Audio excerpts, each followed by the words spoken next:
embassy basically said, apparently I can't enter Argentina for until 2034. Oh, hi.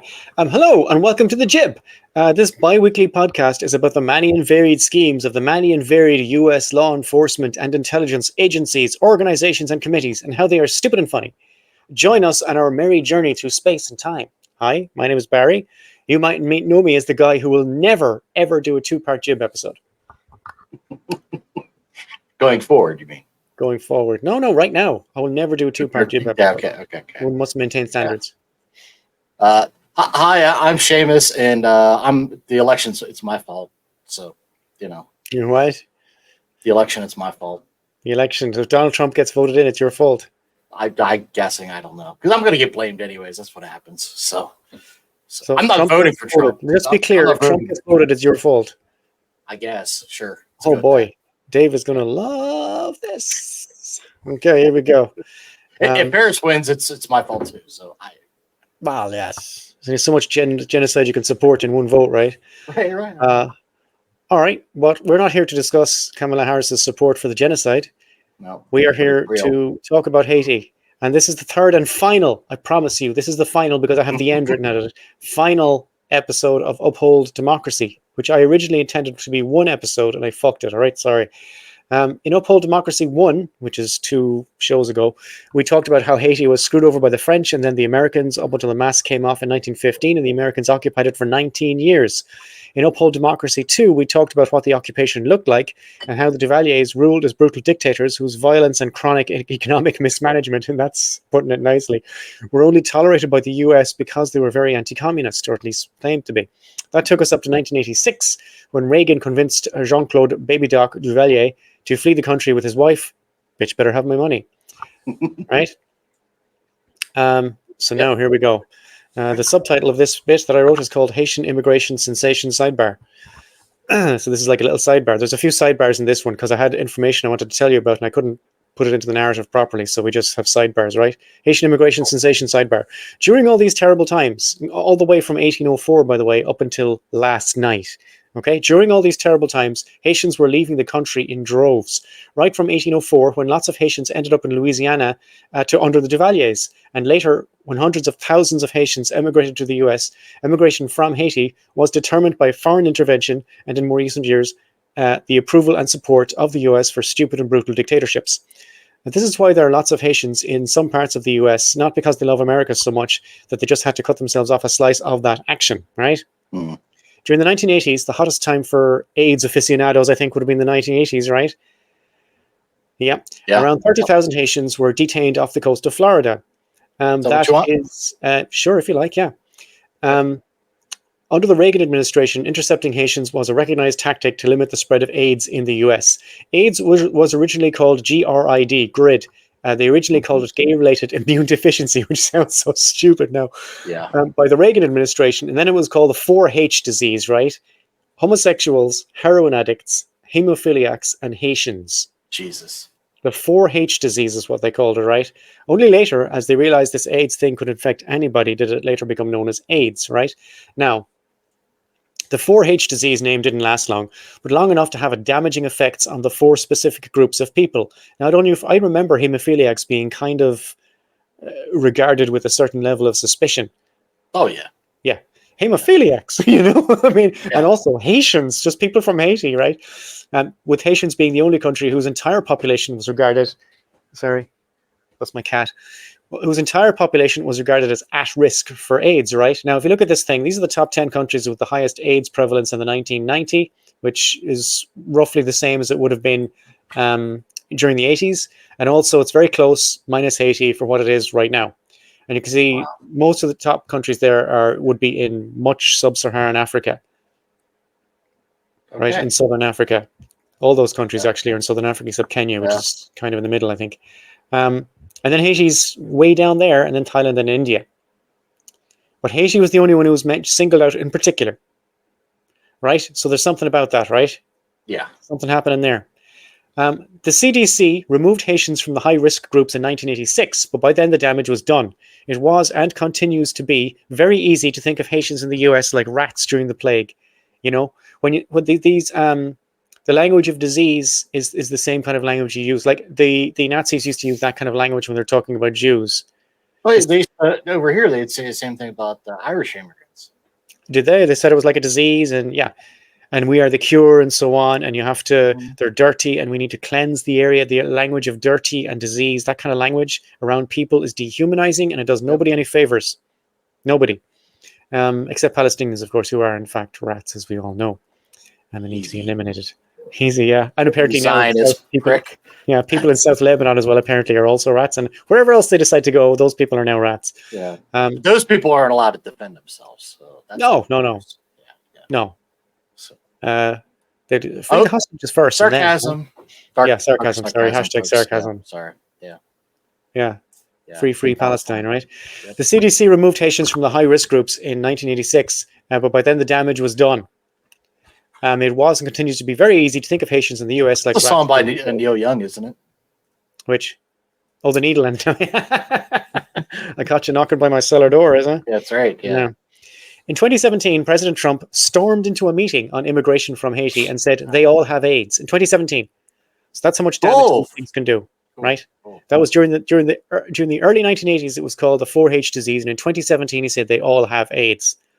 And I can promise you, there's no group in the world, including the most promiscuous homosexuals you can think of, who all have AIDS, right?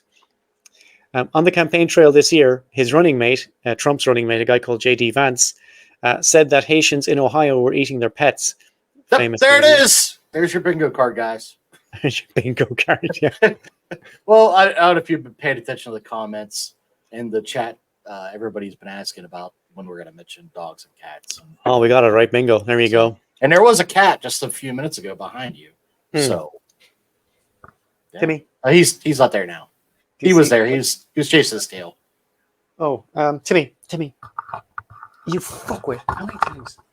Come here, Timmy. Hang on. Can you see him? Yep. Oh, there he is. Hi, Timmy. How you doing, bud? That's my cat. Yeah, I know.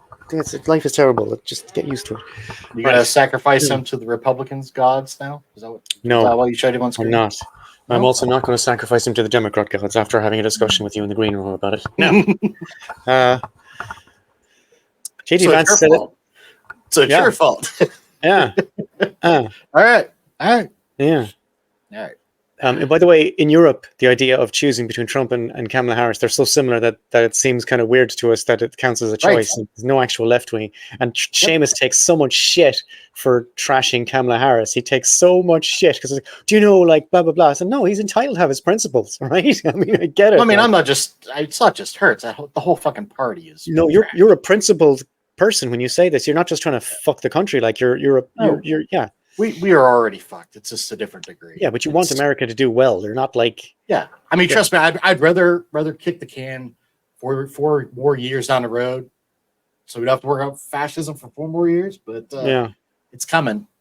Anyways, yeah. I like Tim Walz, though. I like him.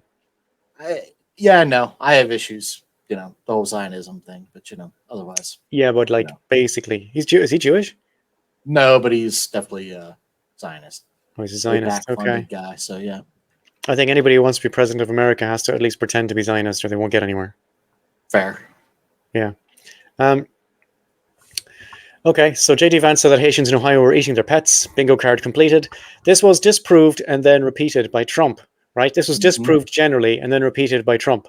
Nevertheless, Haitians in Ohio were under attack. A string of bomb threats shut down city and school buildings, public events were cancelled, and state troopers were sent to guard children going to school, right? Which is disgusting on all the levels. This is why I wrote this 3-part monster of a thing, right? Because I saw this news and I said, look, it's in our wheelhouse. We can talk about CIA in Haiti. Yep. I want it to be one episode and it's just ballooned. This is the last one, I promise.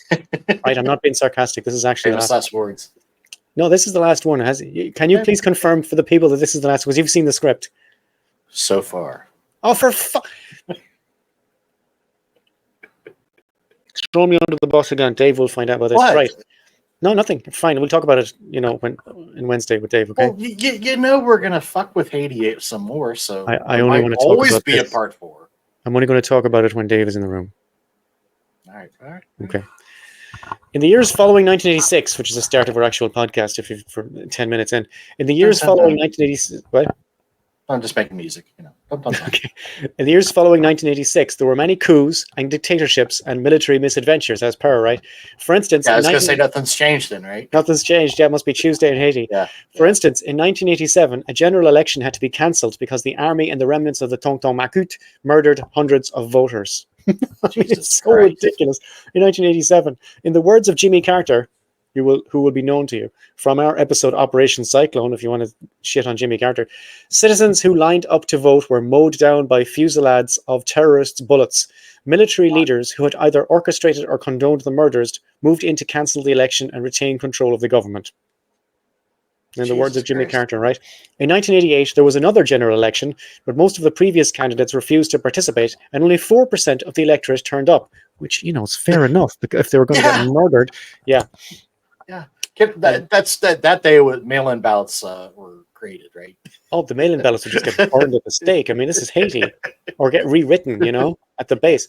They elected a guy, which I'm not going to even bother to tell you his name because it doesn't matter. They elected a guy, but the military took him out after a few months, right? This is all Haiti, right? During this period, meaning from 1986 to the elections of 1990, the US was active in supporting military leaders who openly opposed socialist politicians. According to the New York Times, yeah, well, a lot of this will be stating the obvious, Seamus. Yeah. To anybody who's heard our podcast before, a lot of this will be familiar. This is just with the names changed into Haitian people's names, right? Yeah. According to the New York Times, the SIN, which you might remember from the last podcast, was the Haitian Secret Service, established, trained, and funded by the CIA under Duvalier, branched out from their usual psyops and political violence to drug trafficking. This next bit is, and again, this is one of the first things I came up with. The top 10 of this was the first thing I wrote, and the second thing I wrote was the title of this bit, and I'm very proud of it, so I need you all to understand how clever and funny it is, and therefore, by extension, how clever and funny I am. Okay, this book is called Aristide Development. Okay, that's Jean-Bertrand Aristide, okay? In 1990, Haiti had some elections which were monitored by the United Nations and the Organization of American States, which is like the UN but for North and South America, minus Cuba, for reasons which were explained in our episode Operation Mongoose, and minus Nicaragua, for reasons explained in our episode Iran-Contra. These elections in 1990 in Haiti were the first elections in the history of Haiti since 1804 that could reliably be referred to as honest, because the UN cleared it and the OAS cleared it, and the OAS and the UN are fairly reliable in this particular area, right? In this election, Jean-Bertrand Aristide, this man here, won with a convincing but not suspicious 67% of the vote. By not suspicious, I mean 67% it's very convincing, but it doesn't trip any problems, right? It's just feels popular. Sometimes when you get big votes, it's a little bit suspicious, and you're thinking, "No, wait a minute," right? Aristide, a former Roman Catholic priest, had vocally opposed the Duvalier dictatorship and the Haitian elite for years, and led a popular movement based on radical reform and what he called liberation theology, a thing which developed in the Roman Catholic Church in Latin America after the Second Vatican Council, and it's a creation of the Latin American version of Roman Catholic stuff. And the Roman Catholic priests in Latin America during the 1980s were amazing. The Roman Catholic bishops and priests generally across Latin America, particularly in Central America, were great. And we give the Roman Catholic Church a lot of shit on this show, but those guys were socialist warriors. And some of them put their lives in the line. Some of them were murdered, Catholic priests and bishops. The Roman Catholic Church the Vatican cannot possibly have been happy about it. Anyway, here's a quote from Jean-Bertrand Aristide. We are all living under a system so corrupt that to ask for a plate of rice and beans every day for every man, woman, and child is to preach revolution. Sad, right? Jesus. Sad sentence to hear out loud, right? Yeah, that's like fucking worse than Oliver Twist or whatever. You know what I mean? But Jesus, the very act of saying we should have enough to eat every day is an act of revolution, and you'll see now that it was in fact an act of revolution, right? That's like pretty much it.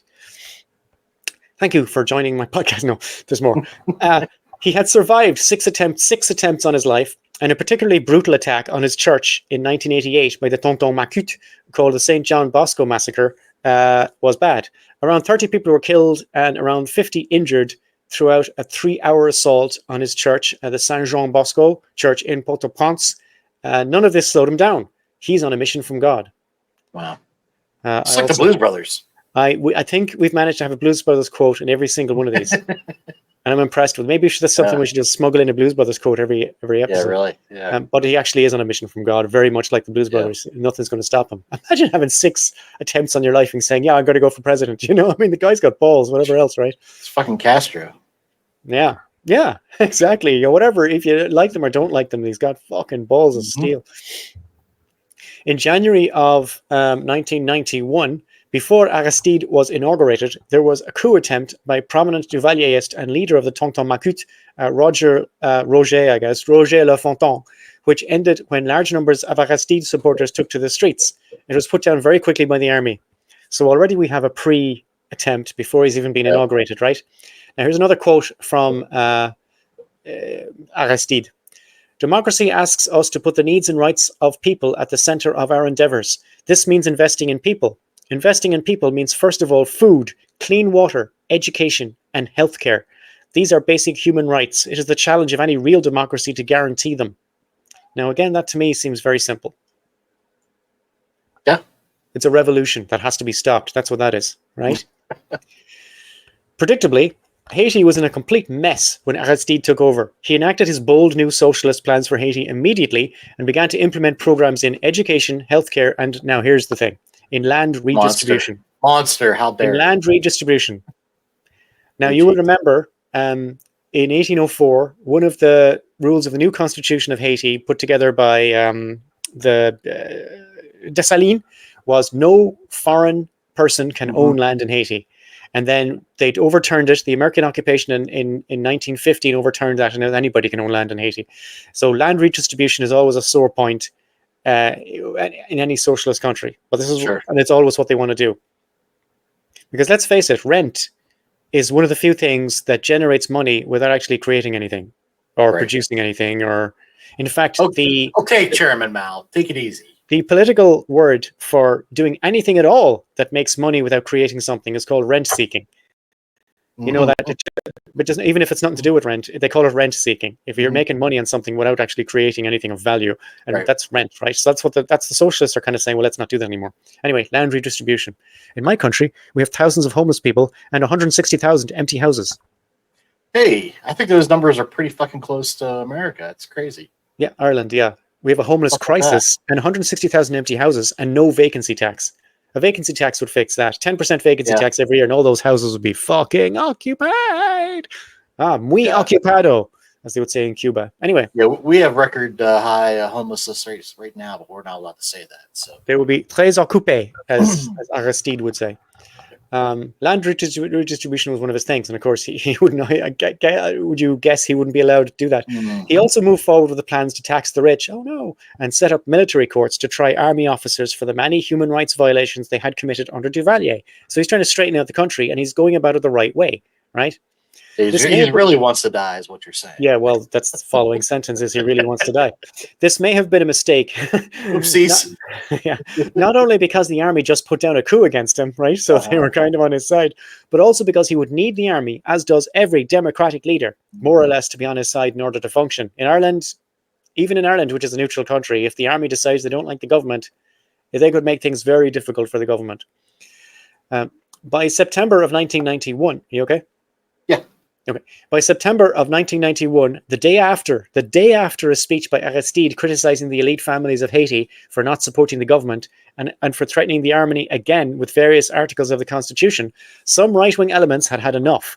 Commander-in-Chief of the Armed Forces, Raoul Kedra, there you go, the Army Chief of Staff, Philippe Biambi, and the Chief of National Police, Michel Francois, led the coup.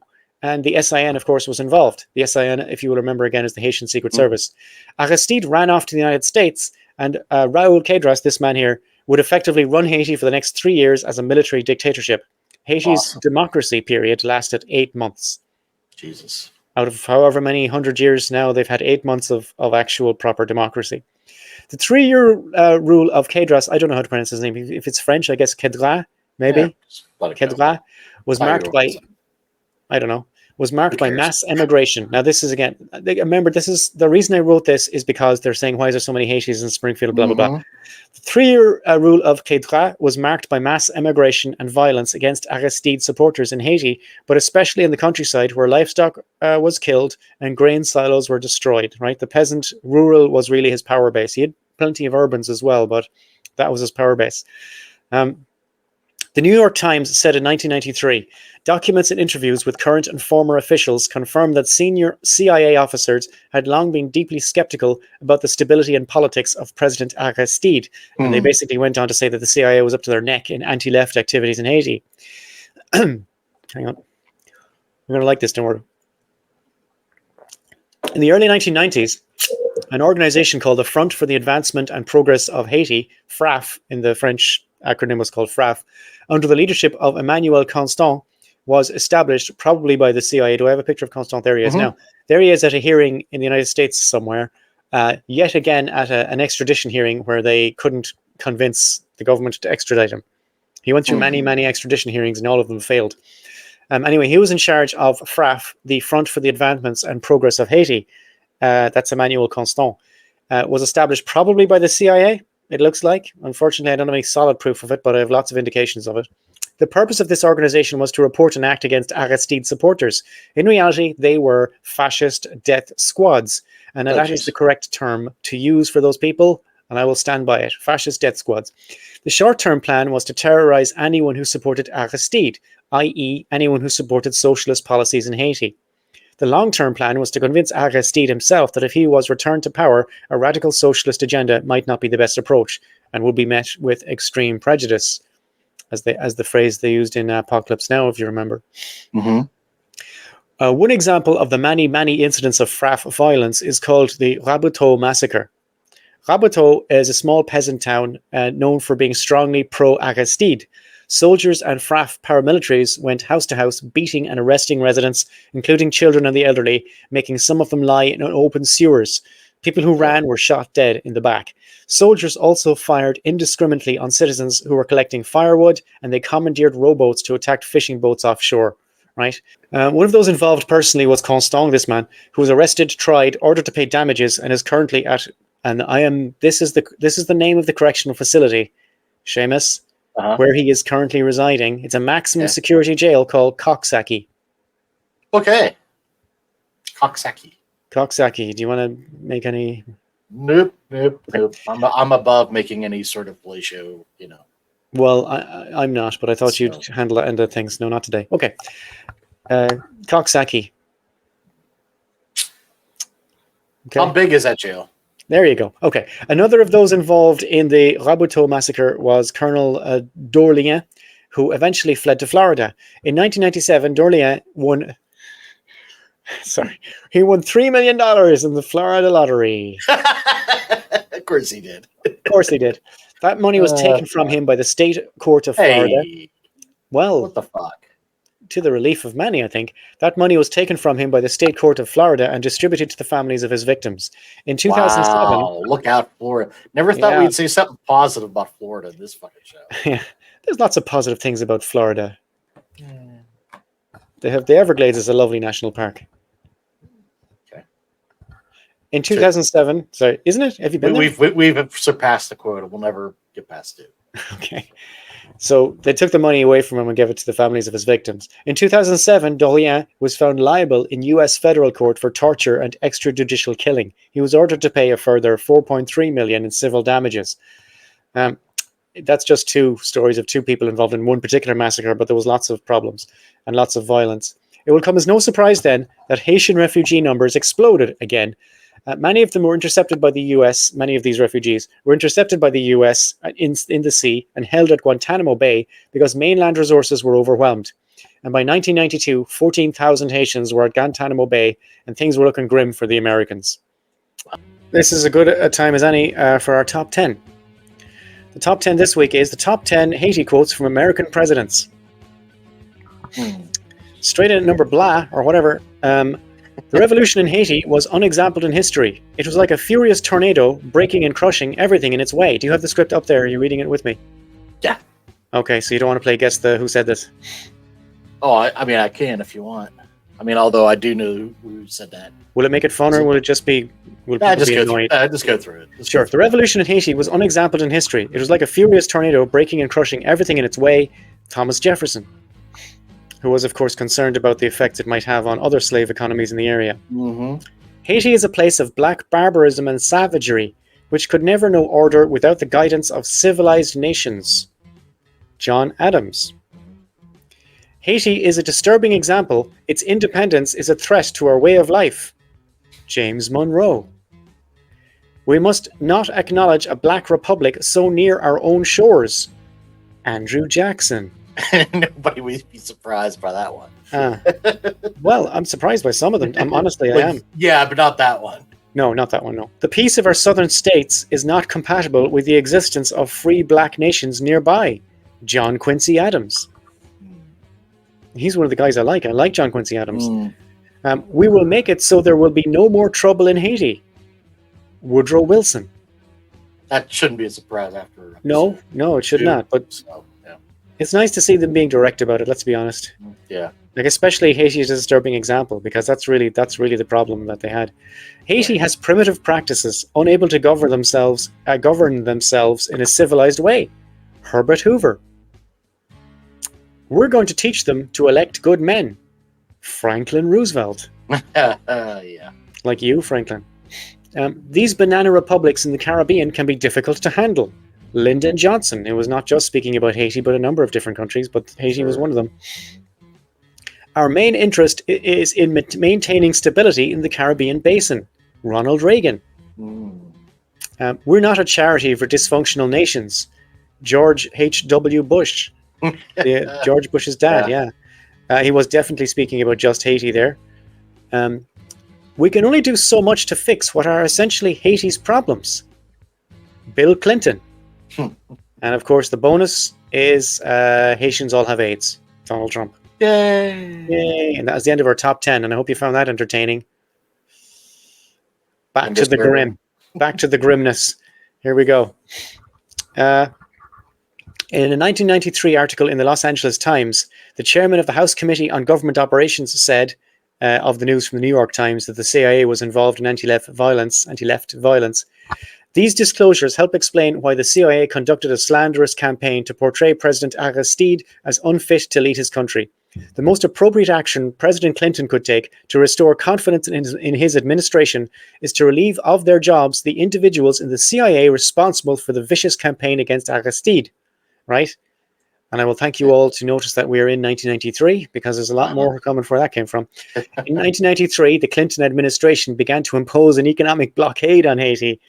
Clinton made a televised address that denounced the Quadra government as armed thugs engaged in a reign of terror, executing children, raping women, killing priests, and ordered him to leave immediately. There's that term thugs again. You know? Yeah. That term was also used around that same time about certain people that are a minority in America involved in the crime bill. I don't know. You mean black people? Yeah, there you go. Yeah.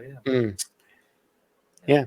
In 1994, as a human rights monitoring mission was expelled from the country, never a good sign, right?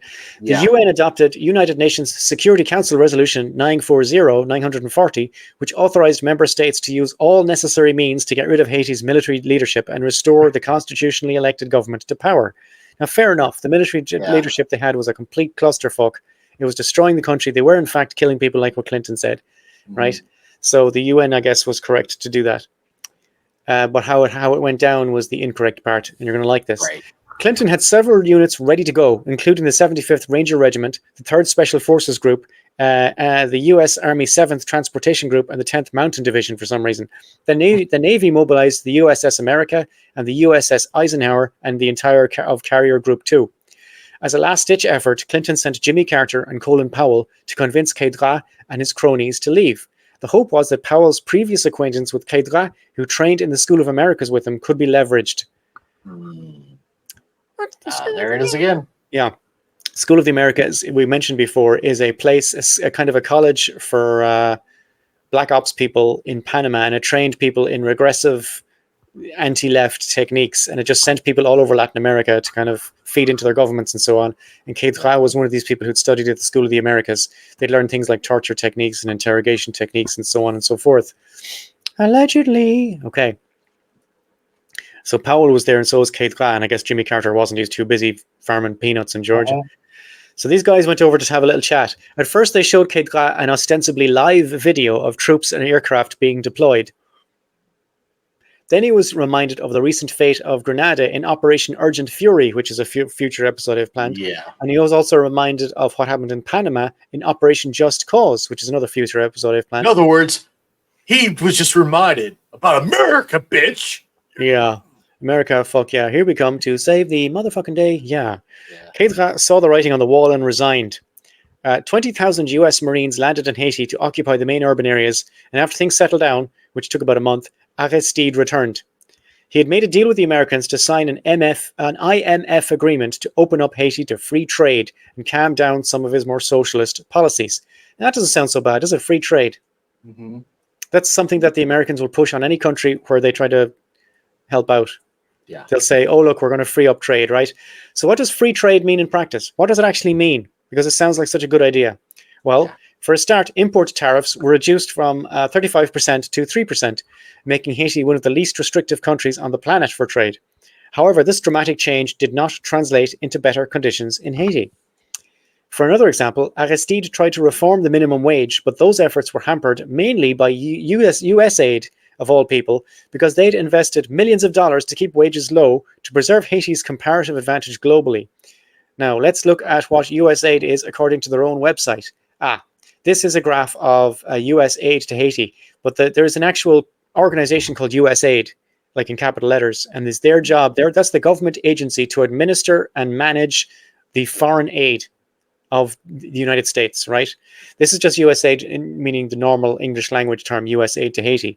You will see there that once Aristide gets elected, there's a dip in support, and it goes up again once Aristide gets kicked out, and you'll see, and then that big spike in 2010, by the way, is the earthquake. Yeah.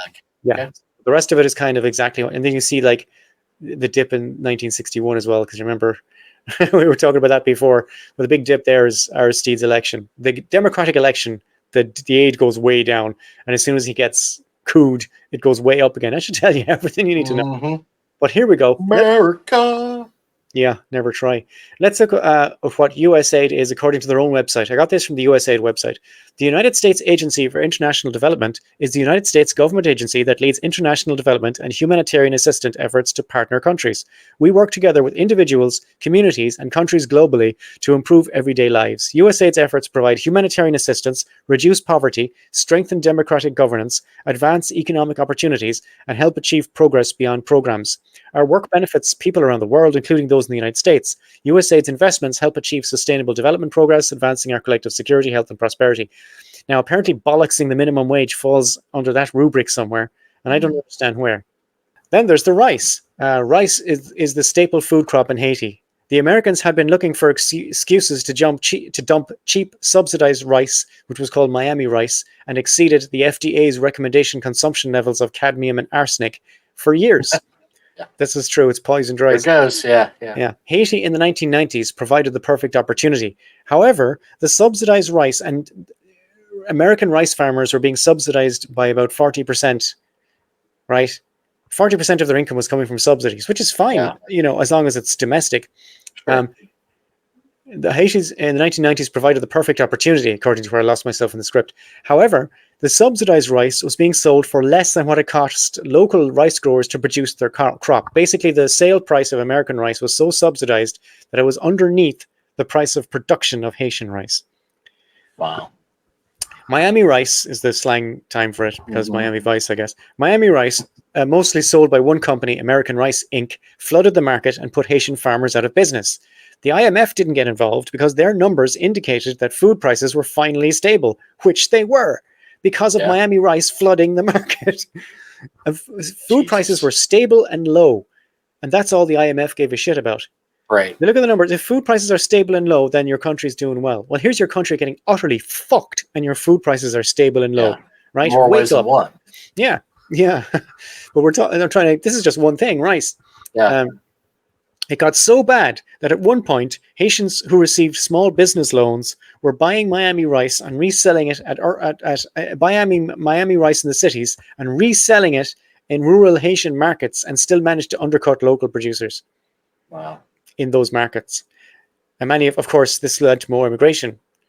Yeah. I'm a rice farmer. I can't sell any of my rice. My rice is objectively superior to anything else they're buying, but it costs twice as much just to produce it than they're selling it for. Yeah, so I have to leave this country. I have to leave this country, right? American rice farmers were making loads of money, though. In 1994, American Rice Inc. sales in Haiti were $373 million. Wow. Which back in 1994 was a lot of money. Yeah. At some point, American Rice Inc. realized that they were losing profits to illegally imported rice and decided to smuggle in their own rice. That's something that happens in any market. If a thing is artificially, smuggling happens. Smuggling happens as a result of this kind of thing. So they decided to smuggle in their own rice instead of doing the proper thing. They decided to also illegally smuggle their own rice in. They paid customs officials to underreport the tonnage they brought into Haiti. The Haitian government discovered what was going on and fined American Rice Inc. $1.4 million. The president of American Rice, Douglas Murphy, an Irish name, lobbied the government, and $30 million of aid packages to Haiti were frozen. Wow. And the entire Haitian cabinet was banned from the United States because they fined American Rice $1.4 million for corruption. Jesus. Eventually, Murphy went to trial and was found guilty of corrupt foreign practices and was fined $187,000. Ridiculous. Which I guess meant he had to sell one of his yachts. Yeah. So that's what free trade means in Haiti, okay? And I need you all to understand, a lot of the time, that's what free trade means in general. When they say now, free trade is different in countries like where I am in the EU or between America and Canada and so on. But free trade between powerful countries like, let's just say white people countries, for want of a better term, and places that are shit poor in Africa and places like Haiti, it means something else completely different. Shit poor because we made them. Yeah. So now you know what free trade means in Haiti, and that's just one product, rice, where in 20 years they went from being completely self-sufficient to importing 80% of their rice by having stupid rules attached to their foreign aid. This is not peculiar to Haiti. Lots of this story of Haitian rice will be familiar to many African countries. Aristide, of course, was well aware of this, but he had little choice. Now, here's a quote. The dilemma is, I believe, the classic dilemma of the poor, a choice between death or death. Either we enter a global economic system in which we know we cannot survive, or we refuse and face death by starvation. With choices like these, the urgency of finding a third way is clear. We have to find some room to maneuver, some open space just to survive. A third way, somewhere between death and death, there must be a third way, right? Is he wrong? So far, everything he's saying makes sense, right? And he's not asking for much. Can we please not have a road to the future where all of us end up dead, please? Anyway, in 2010, Bill Clinton said, "It may have been good for some of my farmers in Arkansas, but it has not worked. I have to live every day with the consequences of the lost capacity to produce a rice crop in Haiti to feed those people because of what I did."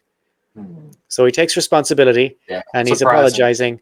And this is something, again, in Operation Cyclone, I wrote that whole episode because of the rehabilitation of the image of Jimmy Carter after he left the presidency. As soon as somebody's finished being president, they suddenly often say things that make a lot more sense than they did when they were in charge, right? I mean, look what they're doing with George Bush. Yeah. You know, he's doing paintings and he's hanging out with Ellen. You know, just wait till they rehabilitate Trump. It'll, think how great that'll be. I'm not here for that at all, man. I'm not here for that. Fuck that. Fuck I am not here for that. They just need to get out of office and fuck off and keep fucking off. Yeah. Every one of them. And their families. Fuck off. I don't want to see Jenna Bush on the fucking Today Show. Okay? I don't want to see any of that shit. Fuck off. Take your money and fucking go. Be rich. Do what you're going to do and fuck over poor people. But just don't rub it in our face. You know, it's bad enough you're fucking us, and now you want us to kiss your fucking ass on top of it? Fuck off. Not to be critical. My name is Barry Purcell, and I approve this message. I would also like them to fuck off, although at a lower volume. No, don't, man. That's cool. We need more of that kind of rant, I think. In general, Aid sent to Haiti was contingent on the Haitian government's willingness to accept and abide by deals which were good for the donor, not necessarily America, by the way, anybody who was giving them money, which were good for the donor but bad for Haiti. For instance, the international community, meaning people America plus, sent aid in 1994 so long as Haiti signed on to the Emergency Economic Recovery Plan. EARP.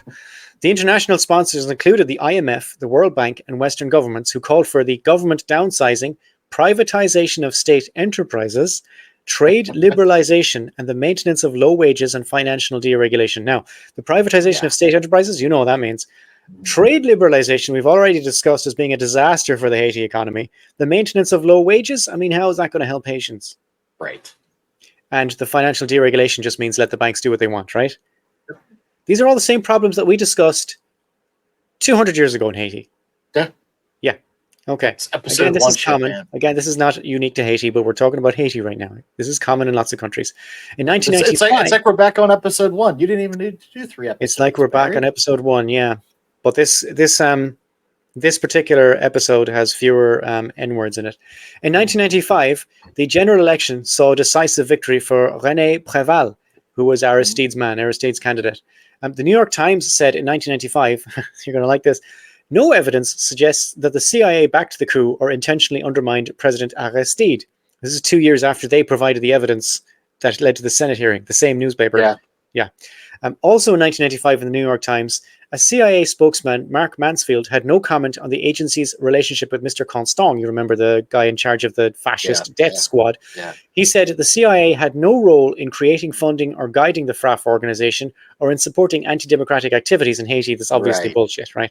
Yeah. However, and just as if you needed any more, however, a Center for Constitutional Rights lawyer, a CCR lawyer, who had uncovered thousands of declassified documents in much the same way as I haven't, Michael Ratner said, they were talking out of both sides of their mouth. They were talking about restoring democracy to Haiti, but at the same time, they were undermining democracy in the coup period, at times supporting a group that committed terrorist acts against the Haitian people. Now, that's a very good point. The American government had carrier groups ready to restore Aristide to the government, and they were saying, oh, these guys are armed thugs, these fascist thugs, and at the same time, they were supporting and funding the fascist thug groups. God knows what the metric they were running was. But they were spending millions and millions and millions on both sides for reasons just fuck Haitians, I guess. Constant himself claimed that CIA agents were present with Kedra at the army. I have to drink because I'm using lots of French words here. Things like, there's a lot of that in French. Were present with Kedra at the army headquarters during the coup, and that the CIA paid key members of the coup regime forces identified as drug traffickers for information from the mid-1980s, at least until the coup, right? So that's what Constant says, and he has no reason to lie because he's in jail permanently. Right. Despite Aristide's return, Haiti's political landscape remained volatile, full of corruption, runaway poverty, and violence. Now, this guy Aristide did his best, but the CIA maintained close ties with Haiti's security forces, because of course they did, providing training and assistance under the guise of counter-narcotics operations. They were basically getting funding to do this as anti-drugs things, but basically they were just... Right, just use it as a smokescreen to come in. Yeah, to do fascist death squads. At another election in the year 2000, Aristide was elected with 92% of the vote, a number which, even with his massive support, we have a right to regard as suspicious. Yeah. 92% is kind of suspicious number, no matter how popular you are. Right? And Aristide, as good a guy he is, I don't know what was going on. The OAS, as we discovered, as we talked about earlier, the OAS decided there were some minor irregularities, which they were. There were a few guys who should have been on runoff elections, and they weren't. There were a few irregularities in the election, but nothing that would change the result. Basically, it looks like Aristide was in fact that popular, even though there were a few minor irregularities. Nothing in the irregularities, which were a lot, like, were bad, but not.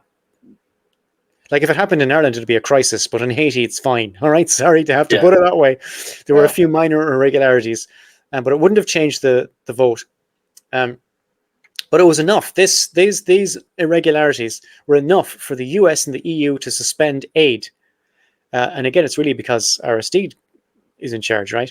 There was nothing in the report that said the US should, there was nothing in their report, the OAS report, that said the US should funnel millions to anti-Aristide forces in Haiti, but they did that also. Right? As an envoy of the UN to Haiti testified to US Congress in 2010, choking off assistance for development and for the provision of basic services also choked off oxygen to the government, which was the intention all along, to dislodge the Aristide administration, right? To dislodge it. That was the intention, not to help Haiti or restore democracy or anything. Never mind. Aristide going to Aristide. And he set about the socialist agenda, again, promoting healthcare, education, doubling the minimum wage, fuck off, right? Yeah. And prosecuting big bankers and human rights criminals in the army, right? That's how you set up a reliable series of civil institutions and so on. You have to start somewhere, right? If you give a shit about your own country. Anyway, in 2002, 2 years after he was elected, there was a massive jailbreak involving a bulldozer, which freed 158 prisoners, mostly anti-Aristide violent criminals, including some involved in the Rabuteau massacre we discussed above. Later, it was revealed that this was a CIA operation designed to speed up Aristide's demise, more specifically under the control of Janice Elmore. We have a picture of Janice Elmore there on her holidays, I think, don't we? On her holidays? Yeah. There's Janice Elmore. Oh, what a great picture. She's, thank you, Google. Janice Elmore, a CIA field agent who was masquerading as a State Department employee at the embassy. Now, lots of CIA field agents would do this. They'll just pretend to be State Department employees because I guess essentially the CIA would be a branch of the State Department. Not allowed to say that, but whatever. This is the same Janice Elmore who was accused of being a CIA asset involved in smuggling cocaine to Contra rebels in Nicaragua during a 1997 Department of Justice investigation. At the time, she defended herself by claiming to be, again, just a State Department employee at the embassy, although she did admit to being the narcotics coordinator for the embassy, and I don't know what she meant by that she thought would be better than... Yeah. The Institute for Justice and Democracy in Haiti said, the prison break and the violence on January 1 were all deliberate steps towards the eventual coup. Spoiler alert, there was another coup. The skirmishes weakened the government, scared the supporters, and emboldened the oppositions. Well, of course it fucking did. Right. That's an actual cable. Right? And what happened was, I'm going to read it. It's a cable subject to the Secretary of State, Washington, D.C., immediately, secret from Port-au-Prince, right? Subject, Janice Elmore, additional information. Blah, blah, blah. Somebody complained to me that an embassy vehicle was photographed in Rabuteau, Gonave, the night before the prison break. The Dominican ambassador, who was also present, said that Aristide had raised the issue, specifically mentioning Janice Elmore as the American officer. Janice had permission to go to Cap Haitien and drive around Gonave. She told me when she returned she had passed through Gonave despite the ban. She said she met with contacts at the police station there. Basically, it just goes through a whole long thing. Basically, it's obvious she'd been at the jail, outside the fucking jailhouse, the night before the jailbreak, when she was specifically banned by the State Department and the embassy from doing that. And that's the cable that discusses this. Not only that, but Aristide himself was aware of it and brought it up to the State Department and said Janice Elmore was outside the jail, right? So that's the cable. And there's another one there that says Janice emails. Right. That's a series of emails about the Haitian. Now, it's very difficult to see, so I'll blow it up in my own version of it, right? It says here, it's about the Haitian budget, the State Department budget to Haiti and various monies and so on. But what's interesting here is the CC, and the CC meaning a carbon copy, meaning who this email goes out to. So it's from Martha Kelly to Patrick Murphy, and it's CC'd Janice Elmore, which means she would never, if she was what she said she would have no business with Treasury and stuff. Yeah. So she was obviously a CIA asset who arranged this jailbreak. And I say obviously in the sense of it's fair to imply that, not, Yeah. Anyway, I didn't have that written down here, so I had to extemporate it. Sorry. In 2004, or by 2004, I guess, the violence had descended into a full civil war and a coup was on the cards, another coup. The French sent philosopher Régis Debray to Haiti to talk to Aristide, but banned him from mentioning anything about the reparations Aristide had been repeatedly bringing up in discussions with the French, right? Aristide, reparations was one of his things. Debray reasonably enough said that the Americans were planning to allende him. And if you want to look at our Chile episode, you'll understand what allende means as a verb. Embassy officials called to Aristide's house and told him to sign a resignation or a lot of Haitians would be killed. Aristide said he was then kidnapped, shoved onto an airplane, and flown to the Central African Republic without his consent and against his will. His bodyguard also confirms that he was kidnapped from his house in Haiti. The CIA denies this. The State Department denies it. They say that Aristide went willingly. He says he was basically kidnapped. Whatever happened, 1,000 US troops invaded Haiti the day afterwards. Coincidence. Within that, which means they were already on carrier groups sitting off, right? Yeah. Right. Within a month, a US-led multinational interim force had about 3,300 soldiers in Haiti in what they called Operation Secure Tomorrow. Within another few months, I know, right? Within another few months, they handed the entire operation over to a multinational UN peacekeeping outfit called MINUSTA, the United Nations Stabilization Mission in Haiti. MINUSTA is the French acronym for the English version of United Nations Stabilization Mission in Haiti. Many Haitians objected to the lack of sovereignty represented by MINUSTA, but not as much as they resented the 9,000 Haitian deaths as a result of a cholera outbreak, a disease unknown in Haiti until then, from some Nepalese UN peacekeepers, and probably also not as much as they resented the multiple cases of child sex abuse from Sri Lankan peacekeepers. The UN Office of Internal Oversight Services concluded that acts of sexual exploitation and abuse against children were frequent and occurred usually at night, best time for it, and at virtually every location where the contingent personnel were deployed. A UN spokesman said, "The United Nations and the Sri Lankan government deeply regret any sexual exploitation and abuse that has occurred." The Sri Lankan government denied everything, and no Sri Lankans were ever charged. And that was just one case. There were others. There were about 200 and something cases of child sex abuse. That was just one of them. MINUSTA was shut down in 2017. Now, for the research on this, I did a lot of reading, and let me tell you, for your own benefit, do not Google any of this. Just don't. It's incredibly depressing and sad, and I was very upset when I read what was going on with the child sex abuses. However bad you think it is, it's worse. Do not Google, do not look up. I have no jokes for it. I'm moving on to the next bit, right? Thank you. Next bit is earthquake. In 2010, there was... Can you stop it for a second? Will you stop it, please? Earthquakes. In 2010, there was a massive earthquake in Haiti, which killed 230,000 people. Oh, thank God, more cheerful stuff. We're on to happier news. Which killed 230,000 people and completely flattened Port-au-Prince. One joke at the time, oh God, thank God, jokes. One joke at the time ran, latest figures estimate that the damage is in the tens of dollars, which, I mean, it's a rough joke, but it's also kind of funny. I mean, I get the joke, right? Sounds like something Jay Leno would have said. Yeah, another joke said that latest figures estimate that there was hundreds of thousands of dollars of improvements done. The subsequent internet's cheap, but I get it, right? Yeah. The subsequent international relief effort was, as you may have predicted by now, riddled with corruption. And whatever the hell USAID was up to at this time, because they were the guys in charge of the program, often it appeared that they were more interested in rebuilding the economic infrastructure than actually helping anyone. Like, do you remember the thing with the Patrice Lumumba episode? The first thing I talked about was building infrastructure. The only railroads and stuff they built in Africa was from the resource-richest areas straight to the nearest port. Yep. So when these guys moved in and started funding the infrastructure, when they say they're rebuilding the infrastructure, they mean they're rebuilding the infrastructure of oppression and imperialism and colonialism, right? They didn't seem to actually want to address. Yeah. They said they didn't. Well, this is from the Haitians are saying this. They didn't actually help the daily needs of Haitians.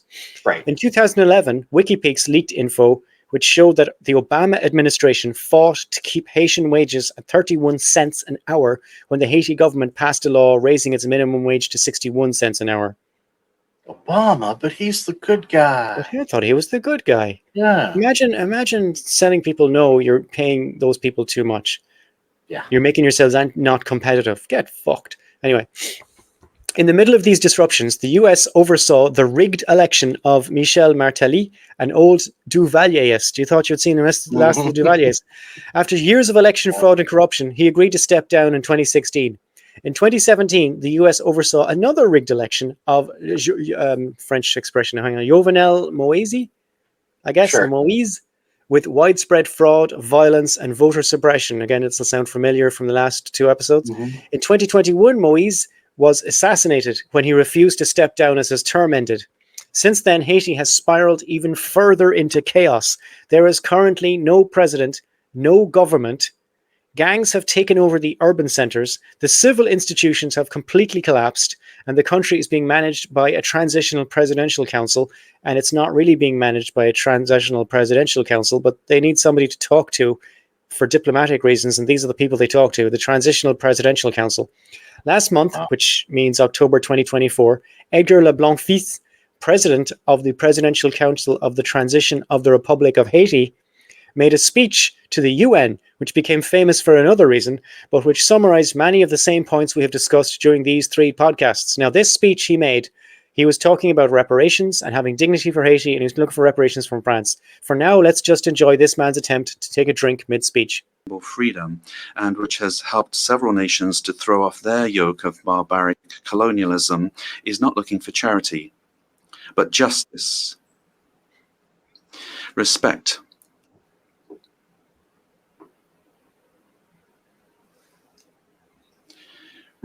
respect for its dignity and its right to a That's it. It's just unfortunate that that happened between the words respect and dignity. Yeah, it's kind of funny. Do Haitians deserve dignity? I don't know. Anyway, I hope so. That's up to last month. What's going to happen in Haiti? It's impossible to predict the future. There's no government. There's no president. The place is a shithole. It's a complete fucked up thing. There it is. That's Haiti now. How people live there on a day-to-day basis, I don't know. I imagine there's a lot of protection rackets and a lot of very unpleasant crime and just, I don't know. And now you know why it's like that. It's not like that because Haitians can't rule themselves. It's like that because every time they tried, they were fucked. Yep. That's why it's like that. First by France, then by America. That's it. That's my episode, man. All right. And now we have what's in the news.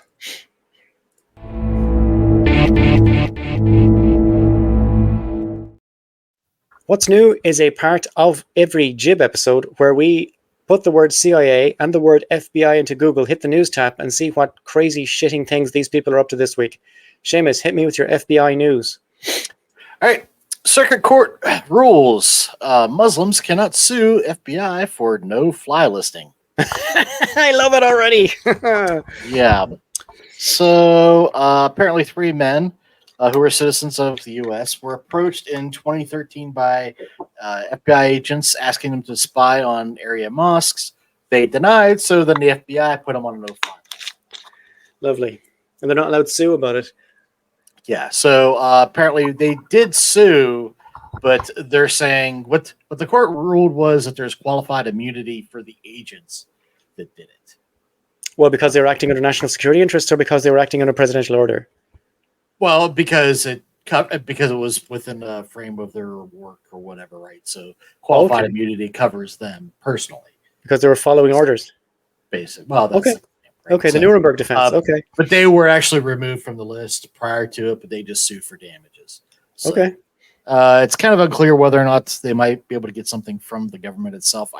So wait now, the qualified immunity is not based on the presidential executive order or the national security interest, just the fact that they're employed by the FBI. Right.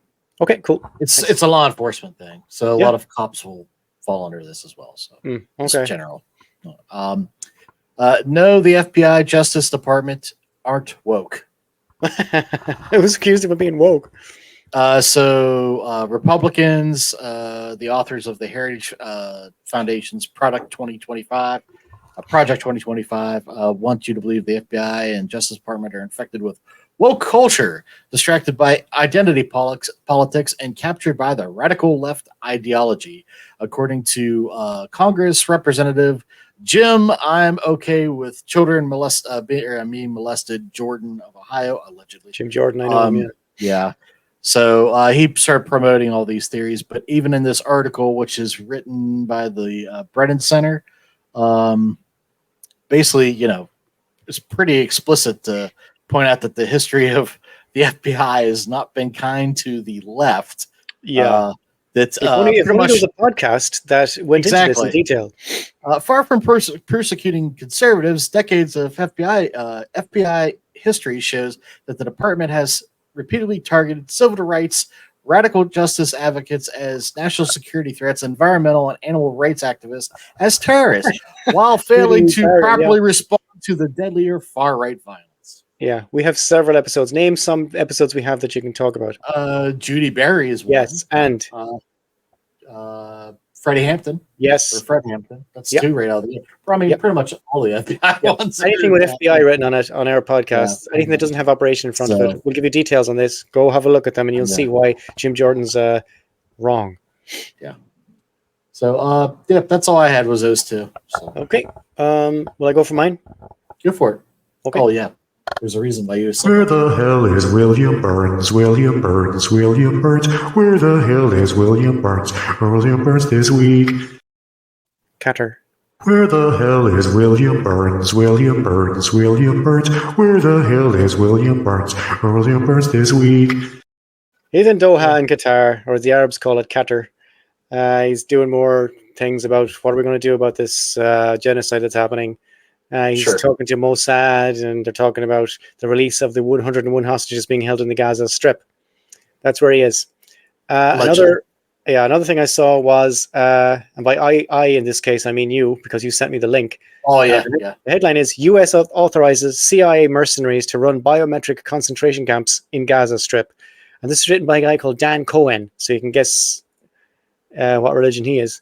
The Biden administration has approved the deployment of 1,000 CIA-trained private mercenaries as part of a joint U.S.-Israeli plan to turn Gaza's apocalyptic rubblescape into a high-tech dystopia. This is all true. He's not exaggerating. Starting with Al-Atra, a village in northwestern Gaza Strip, plan calls to build what the Israeli Daily Ynet calls humanitarian bubbles. This is also true. They really do call them humanitarian bubbles, turning the remains of villages and neighborhoods into tiny concentration camps cut off from their environs and surrounded and controlled by mercenaries. Subhanallah. Subhanallah.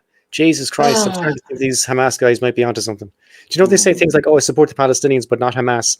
I'm starting to think these Hamas guys might be onto something. Anyway, another story I have here is video. And this is actually relevant to our episode. The headline is video showing Haitian immigrants illegally voting was faked by Russians. A video purporting to show recently arrived Haitian immigrants illegally voting in Georgia for Kamala Harris was produced by a Russian government-backed disinformation unit, according to U.S. authorities. 3 agencies, the FBI, Cybersecurity and Infrastructure Security Agency, and the Office of the Director for National Intelligence, said in a joint news release that the video, which circulated widely on Twitter, was manufactured by Russia. And I believe that they're correct about that. That's one of the links to I saw that there's apparently Doug Emroff, I think's his name, is Kamala's husband. Yeah, I know Doug Emroff. Yeah, there's some sort of and I don't know the context, but there's an ad playing around with a fake video involving him saying something terrible. I don't know what the context is. Getting easier and easier. There's a program called, and I'll tell you what it's called. If you want to go and play with it yourself. It's called it's deepfake, but there's an open source program that lets you do it called Hailuo, and based in China, and you can do anything you want. That's our show, folks. All right, cool. Sorry about breaking down in the middle like a little bitch. Thank you for joining us. It's okay. We'll talk to Dave about it. We'll talk to Dave. Yeah, we'll be back in 2 weeks, hopefully. I have no idea what it's going to be, but I hope we're finished with Haiti. Yeah, we're done with Haiti, so I know we talked about doing the next founding FECHED, so that's a possibility. If not, then it'll be something FBI. So either way, hopefully we'll disappoint you one way or the other. So, yeah. Thanks, guys. See you in 2 weeks. Bye.